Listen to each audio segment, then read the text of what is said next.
I don't want to hear it. I did, in fact, just roll out of bed and come straight here.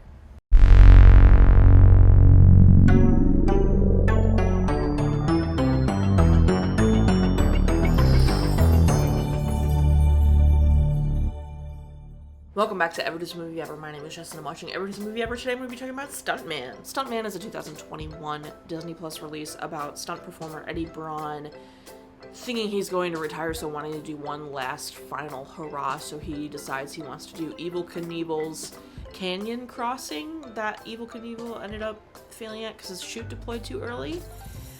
And it's directed, edited, and written by Mattila, cinematography by Keith Dunkerley, and music by Jeremy Zuckerman. The film stars Eddie Braun as himself, doing everything he can to try and get this stunt pulled off.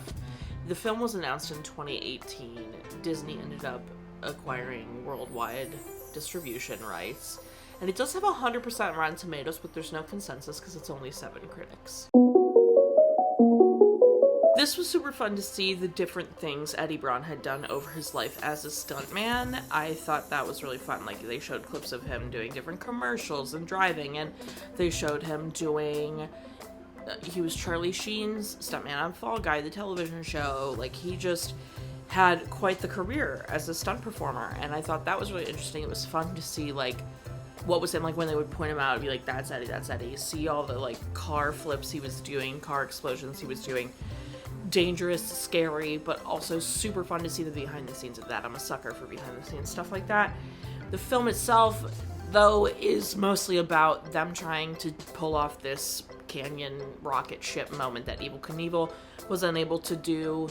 The son of the Rocketeer that had made Evel Knievel's rocket wanted to do right by his dad and make another rocket that works, and so they were trying to make it happen. And it's kind of about how, like, they get funding, they don't get funding, they get funding, they don't get funding, and how it's like his thing, like, he wants to do this, if he does this, he's ready to retire, etc., etc. And so it kind of follows that track.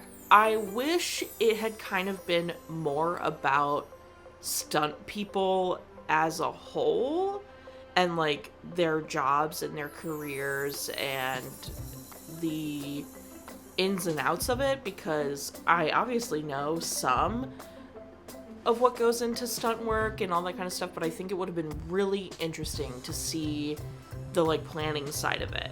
Like, you kind of see some of it in one scene, and I was so interested because everything is planned to a T. Like, obviously, you can only plan how a car is going to react when you explode it from the trunk so much, but I digress.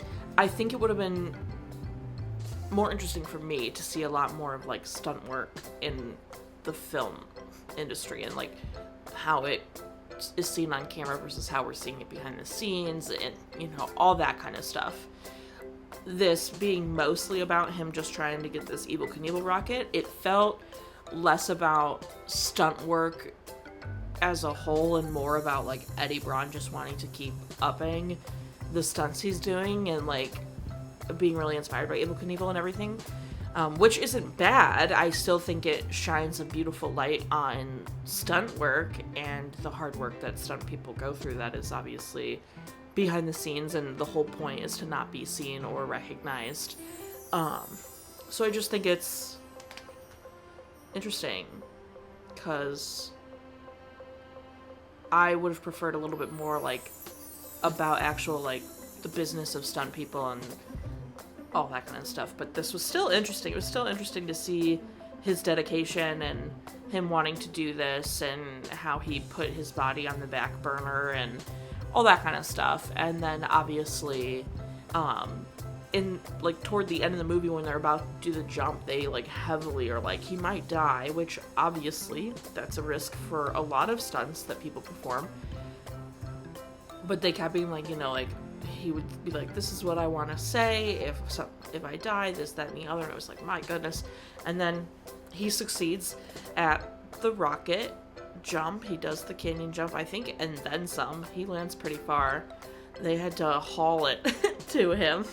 But he did it, which is really exciting. So that's fun. It was like a nice ending. And then he ended up not retiring. He was still working as of like 2019. So obviously this movie came out 2 years after that. So I don't know, like with COVID, if that, like he was like, actually, okay, maybe I will be done. But after the film, he didn't retire like he said he would. My favorite part was probably the fact that he didn't die and he accomplished the stunt that he was so dedicated to trying to do.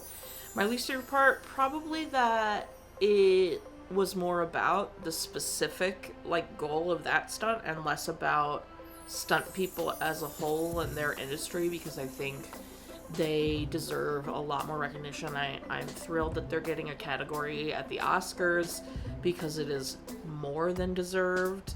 So that's really nice. Recommend? I don't know. I mean, it was fine. That's up to you, I guess. If you want to see Eddie Braun try and do Evel Knievel's rocket launch, do it. Watch again, I'm good. I don't need to watch this again. That's everything I have. My final rating is going to be 5. I feel like I got to do rockets. 5 rockets out of 10. Or total movie count is. Parent Death Toll and Cry Count are still the same. If you want to keep up with what movie I'm watching, follow me on all socials and check out my website. Please. It's very cool. Thank you so much. Join Patreon. Tiers starting at just $1. You get every video a week early. Tiers above that, daily trivia, monthly postcards, bonus content, etc. Buy merch. Merch is great, merch is grand. Until next time, comment, subscribe, and touch if you love yours with you, and don't be, interesting. Be careful. How about that? Whoopsie doopsie.